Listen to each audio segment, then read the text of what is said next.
Nos communes subissent de plus en plus l'installation d'enseignes commerciales uniformes. Pour cela, le droit de préemption commerciale constitue un outil fondamental qui leur permet de contrôler l'évolution de leur commerce. Lorsqu'il est appliqué, les élus locaux peuvent examiner la vente d'un fonds de commerce et préférer un projet d'installation plutôt qu'un autre. Ce droit de préemption empêche que la seule loi du marché vienne raser tous les petits commerces, toutes les très petites entreprises et abandonne la majorité des locaux aux grandes entreprises. Mais aujourd'hui, ce droit est contournable et est contourné. La technique est simple, lors de la vente, seules les parts de la société qui les détient sont cédées par le fonds de commerce et évitant ainsi le contrôle public sur les mutations commerciales. Et ce contournement prive nos collectivités d'un outil essentiel pour préserver la diversité commerciale et économique. Il est de notre devoir de protéger nos commerces indépendants, nos très petites entreprises face aux groupes de distribution, aux réseaux de franchise et aux grandes enseignes qui utilisent cette technique de manière systématique. En étendant le droit de préemption commerciale à certaines cessions de parts de sociétés civiles immobilières, cette proposition de loi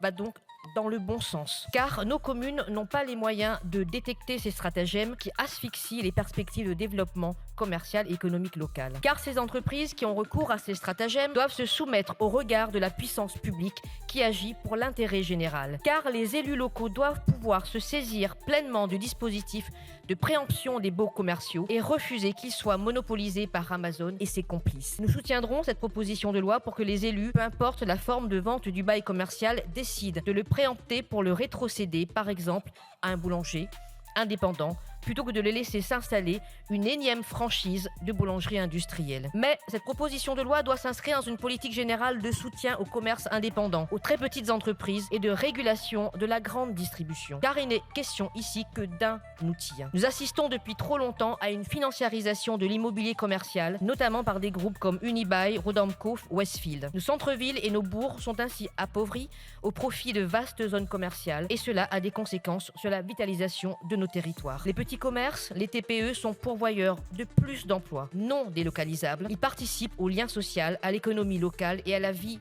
des communes. Il est donc nécessaire de les protéger. Sans cela, les boulangeries, les magasins d'alimentation générale continueront à être remplacés par des supermarchés, par des hypermarchés. Sans cela, les services indispensables à la vie quotidienne seront toujours de plus en plus éloignés et concentrés dans les villes métropoles. Sans cela, les habitants des zones rurales et périurbaines devront consacrer plus de temps à se déplacer en voiture pour chaque acte de la vie quotidienne. Et sans cela, enfin, nos centres-villes et nos bourgs seront encore plus dévitalisés. C'est dans ce sens que nous, la France Insoumise, avons déposé une proposition de loi visant à préserver le petit commerce de proximité. Enfin, pour revenir à la proposition de loi que nous étudions ce soir, elle permet de limiter davantage les contournements existants du droit de préemption commerciale.